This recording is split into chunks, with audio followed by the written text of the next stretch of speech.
늘 손을 깨끗하게 관리하는 깔끔한 사람보다 어떤 사람이 갑자기 뭘 지저분한 걸 이렇게 손에 만졌어요. 그리고 더러운 게 있으니까 아주 비누로 깨끗이 닦았어요. 그러면 평상시 손을 잘 관리했다고 스스로 생각하는 사람에 비해서 그 더러운 걸 만져가지고 손을 비누로 아주 깨끗하게 닦은 사람이 어떤 사람이 더 깔끔한 사람이 됐을까요? 그렇지 않습니까? 인생에서도 그런 거하고 좀 비슷한 것 같아요. 보통 사람들이 보통 평범하게 다른 사람이 살듯이 사는 사람을 가지고 부처님께서는 중생이라고 말하셨는데 그 갈 길이 뻔하기 때문에 그런 거잖아요. 또 윤회를 하고 윤회의 사슬 속에서 거기에 걸려서 그대로 사는 사람을 가지고 중생이라고 말하는 것이고 어떤 괴로움을 당했어요. 내가 아주 중병에 걸렸다든지 사업에 크게 실패했다든지 여러 가지 사연으로 인해서 내가 아주 큰 고통에 겪었어. 고통을 겪고 보니까 내가 업장이 두꺼워서 그렇구나 하는 거를 깨우쳐가지고 더 많이 연부를 하면서 업장을 싣게 되는 그런 경우를 말하는 것입니다. 제가 말하는 것은 손이 더러워진 사람이 손을 깨끗이 닦으면 평상시 깔끔한 척하면서 뭐 손을 관리를 잘했다고 생각하는 사람보다 더 깨끗한 사람이 될 수 있다는 걸 의미하는 것입니다. 그러니까 우리가 지금 산을 살면서 괴로움을 당하던 뭐 연불이 잘 안 되던 또 사업에 실패했던 중병에 걸려서 일어나 앉을 수도 없는 사람이 누워서 간절한 마음으로 연불해가지고 극락왕생을 하거나 병이 다 나아버린 분들도 굉장히 많습니다.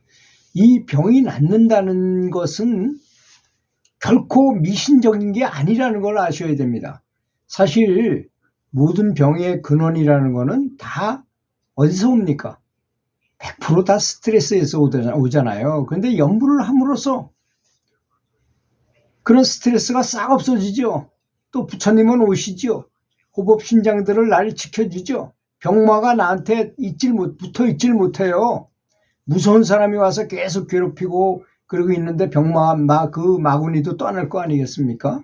그래서 또 여러 가지 이유가 있죠. 또 행복 호르몬이 많이 나오니까 이 두뇌 속에서는 행복 호르몬으로 가득해 두뇌가 전체가 황금색 물질, 행복 호르몬은 황금색 물질이라 그랬죠. 그 물질이 쫙 이렇게 머릿속을 다 점령하고 그것이 혈액을 따라서 전신으로 퍼져나가고 그것이 더 심해지면 방광까지 하게 되잖아요. 밖으로 퍼져나가서 다른 사람이 볼 수 있을 정도까지도 된다는 것입니다. 그런 거를 연불해가지고 이렇게 아주 열심히 해서 감동이 오고 눈물을 흘리고 막 이렇게 오랫동안 하시다 보면 아마 제가 얘기하는 거를 끄떡끄떡 하실 분이 있을 것입니다. 그렇게 강력한 어떤 영적인 에너지가 나한테 생겼구나 하는 걸 느낄 때가 있어요. 그래서 그 방광이라는 게 그냥 미신적으로 그냥 믿어야만 되는 그런 게 아니고 정말 사람한테 있을 수 있는 일이겠구나 하는 거를 몸소 느낄 수가 있어요. 그런 사실을. 그렇기 때문에 제가 이렇게 말씀을 드리면 수행이 깊은 사람은 이해를 합니다. 그 말을. 너무나 잘 이해할 수 있어요. 자기가 그런 걸 이미 체험해 봤기 때문이죠. 강력한 에너지가 꿈틀거리고 뭐 그렇잖아요. 제가 물 끓는 거에다 비교하는 게 가장 좋다고 그릇을 그 큰 그릇이 유리로 돼 있어요. 그 물을 끓인다고 생각해 보십시오. 그럼 처음에는 아무런 반응이 없겠죠. 연불 조금 한다고 금방 어떤 반응이 옵니까? 그러다가 한참 오랫동안 끓이면 물이 뽀글뽀글하고 조그만 것이 올라가잖아요. 그러면서 점점 더 방울이 커지면서 소리도 나요. 소리도 똑같습니다. 우리 몸의 그 증상이 그렇게 연불을 하게 되면 그러다가 비등점, 끓는 점이 비등점이라고 말하는데요. 계속 끓기 전에 비등점에 가기 전에도 이미 벌써 소리도 나고 들썩들썩하고 방울도 엄청나게 올라가고 힘이 엄청나게 강력한 힘이 느껴져요. 나중에는 물이 끓게 되면 뚜껑을 막 들었다 놨다 할 정도로 그걸로 전기기관차를 움직일 정도니까 얼마나 센 것입니까? 그렇게 강력한 그렇게 되는 거와 우리 몸 안에서 연불을 해서 공력이 늘어나는 거하고 비슷해요. 공을 들이면 힘이 생기는 걸 공력이라고 말하잖아요. 무협지에만 나오는 얘기가 아닌 것입니다. 무협지에 있는 얘기는 무술하는 것에다가 이렇게 얘기를 하니까 그건 뭐 그 무술한 사람만 한테만 그런 게 있는가 이렇게 생각하지만 전혀 그렇지 않습니다. 그런 것도 다 가능하다고 느껴져요. 그렇지만 뭐 우리는 굳이 뭐 장풍을 쏘거나 내가 뭐 날아다니거나 이럴 필요가 없잖아요. 그런 데서 에너지를 쏟을 필요가 없잖아요. 우리는 지금 뭐 무예인 무술인도 아니고 오로지 내가 영적으로 진보하는 것, 내 자성부를 스스로 깨우치는 것, 생전에 해탈하고 뭐 극락왕생을 할 수 이런 데다가 에너지를 집중해야 되는 것뿐이 없는 것이죠.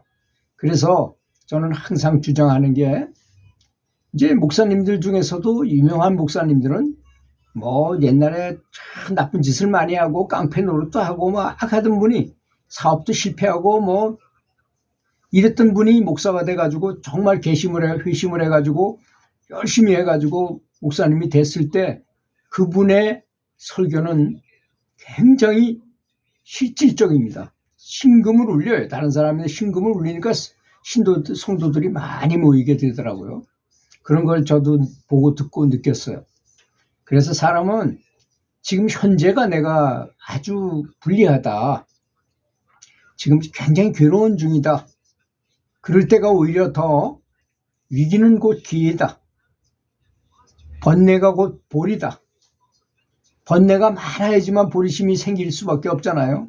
그 고통 속에서 그 여러 가지 생기는 그 번뇌 속에서 우리는 연부를 하고자 하는 생각이 들고 도를 깨닫고자 하는 생각이 들고 나는 누구인가를 생각하게 되고 점점 더 진리를 더 간절하게 찾게 마련이 아니겠습니까?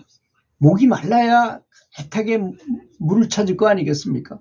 보통 사람들은 그냥 가끔씩 하다 물 마시고 그냥 그대로지만 사막을 걷는다고 생각해 보십시오. 너무나 뜨거운 태양 속에서 물이 없으면 정말 죽을 거예요.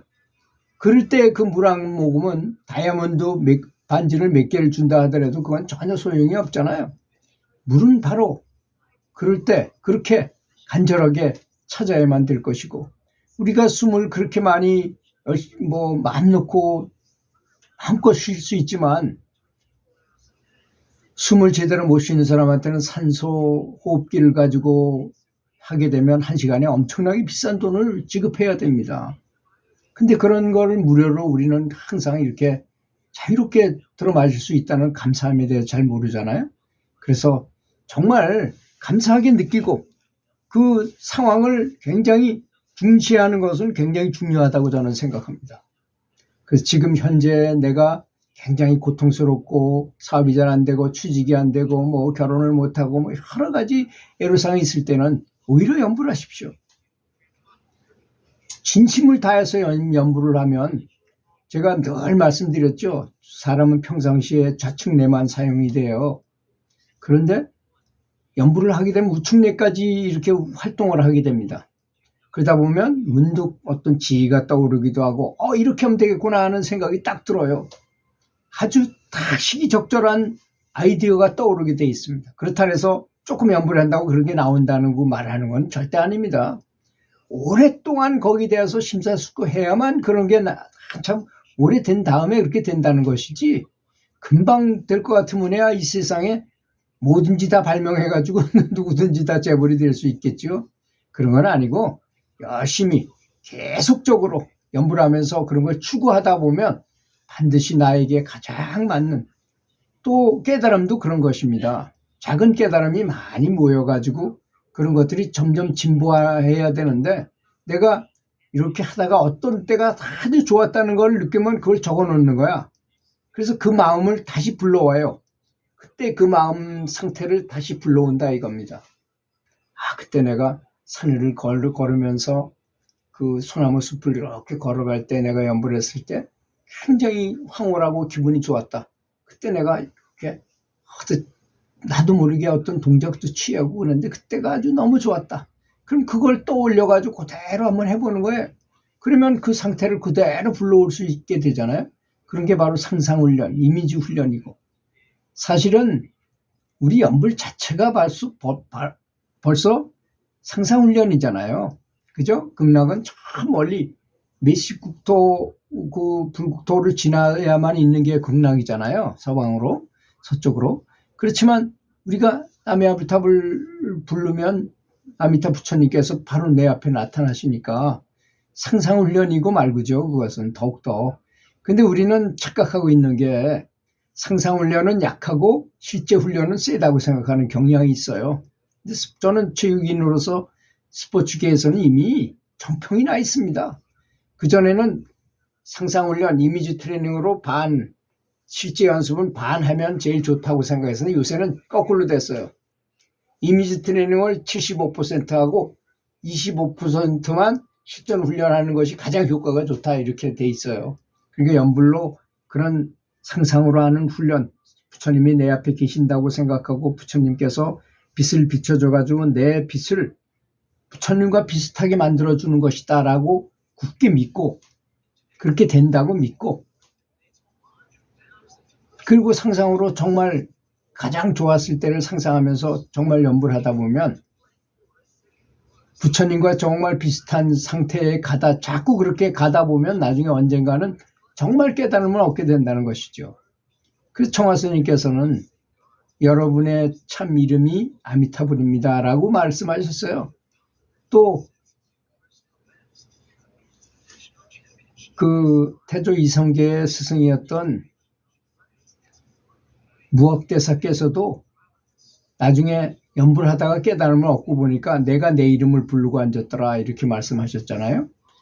그래서 지금 잘 안 되는 일이 있다거나 어려운 일이 계시다면 이때가 바로 기회다 생각하시고 연불 열심히 하셔가지고 극복하시고 더 좋은 영적인 성취가 있으시기를 기도드리겠습니다. 들어주셔서 감사합니다.